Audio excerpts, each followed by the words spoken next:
మీరు మీ పేరు ఏం పేరే? బాలాపన పేరు. మీరు కూడా సేమ్ అమ్మాలి పనేనా? మామూలు పని. ఓకే. మేము బియ్యం అంతా ఈ తాండూరులోనేనా మీరంతా? తాండ్రు మేమంతా లోకల్ లోకల్. అంతా. మా ప్రాపర్టీలు వేరే ఊర్లు అక్కడ లాంగ్ ఉన్నాయి. మామనాడు డిస్ట్రిక్ట్ మాది. మేము ఎక్కువ వచ్చి ఇక్కడ ఉన్నాము. ఓకే. ముస్లిం ఓటర్స్ ఎంతమంది ఉంటారు ఇక్కడ?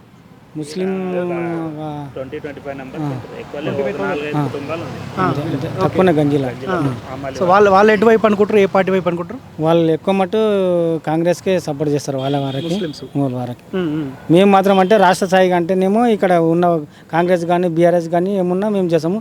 మన దేశం గురించి కాబట్టి మేము దేశంగా మోడీకే వేస్తాం మేమైతే, దేశం వరకైతే. ఆల్రెడీ సరే దేశం కోసమే 2 సార్లు నరేంద్ర మోడీకి అవకాశం ఇచ్చినాం కదా, ఇంకోసారి ఇద్దామని మా కోరిక. ఇంకోసారి ఇస్తే ఇంకా మాకు ఇంకా ముందుకు తీసుకుపోతాడని మా కోరిక అందరికి. అంటే ఆయన కూడా కొన్ని పనులు తీసుకుపోతున్నాడు ముందుకి కనబడుతున్నాయి కాబట్టి మాకు ఒకటి నమ్మకం కలిగింది అట్లా చేస్తాడని. అందరూ చేస్తారు అనుకున్న పనుల లోపల, కొన్ని అటు ఇటు ఉండరు కానీ స్వార్థపరుడు కాదు, కాకపోతే చేస్తాడు పనులు చేస్తాడని ఒక నమ్మకం మాకు. ఇప్పుడు మీకు బీజేపీ పార్టీ మీద ప్రేమనా లేకపోతే నరేంద్ర మోదీ మీద ప్రేమనా? నరేంద్ర మోడీ మాకు మేము బీజేపీ పార్టీ అంటే మాకు ఆయన పార్టీ రెండు ఒకటే మాకు.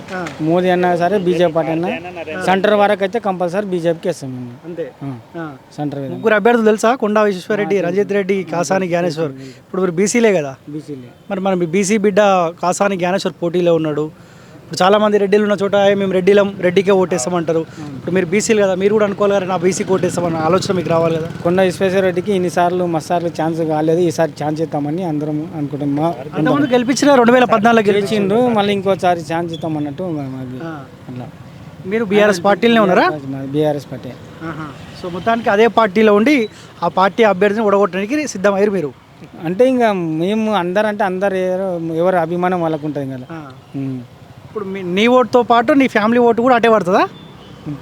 ఫ్యామిలీ ఏ విధంగా పడతాయి చేస్తామంటే కదా అట్లా. ఇప్పుడు మీరు చెప్తే మీ ఇంట్లో అయితే వింటారు కదా, గాలకి ఓటేయాలంటే గాలకి వాళ్ళు వింటారు, ఇంకా ఈయన వాళ్ళు వింటారు, అట్లా ఉంటాయి కదా. ఈయన వాళ్ళు అయితే వింటారు, వేసేటోళ్ళు వేస్తారు. ఎక్కువ మాట అయితే మాకు బీజేపీ మీనే అభిమానం ఇప్పుడు వేయాలని. కానీ అభ్యర్థిని కూడా చూడాలి కదా. సరే నరేంద్ర మోదీ కోసమే ఓటేసినాం అనుకుందాం కాసేపు. సరే ఎంపీ అభ్యర్థిని కూడా కాస్త చూడాలి. అరే అయినా ఈ 5 ఏళ్ల కాలంలో ఎంత మేరకు అందుబాటులో ఉన్నాడు, ఎప్పుడైనా వచ్చిండా, ఇట్లా కూడా ఆలోచిస్తారు. హెల్పింగ్ నేచర్ అయితే ఉంది, ఆయనకు కూడా ఉన్నది చేస్తారు. వీళ్ళకి కూడా ఉన్నది, కానీ కాకపోతే మాకు సెంటర్ కంపల్సరీ. ఇప్పుడు సెంటర్ వేసుకుంటేనే దేశం గురించి అన్ని మేము కొండకి హెల్ప్ చేద్దామని. కానీ 2 సార్లు అవకాశం ఇచ్చిన పాపాన్ని కవితను అరెస్ట్ చేసిరు అన్యాయంగా అని మీ బీఆర్ఎస్ పార్టీ వాళ్ళు అంటారు కదా, అన్యాయంగా అరెస్ట్ చేయలేదా? ఇక కొన్ని జరుగుతుంటాయి మామూలు, కొన్ని కేసులు మామూలు జరిగే తప్పు దానికి తప్పే పడతారు, నిజం ఉన్నదానికి నిజం వెళ్ళిపోతారు. రేవంత్ రెడ్డి ఏముండదు ఇప్పుడు ఎంపీ ఎలక్షన్లో. రేవంత్ రెడ్డి అంటే కాంగ్రెస్ పార్టీ అభ్యర్థి ప్రభావితం ఏముండదా?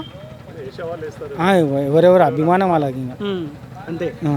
మీరు మాత్రం బీజేపీకి. Okay right.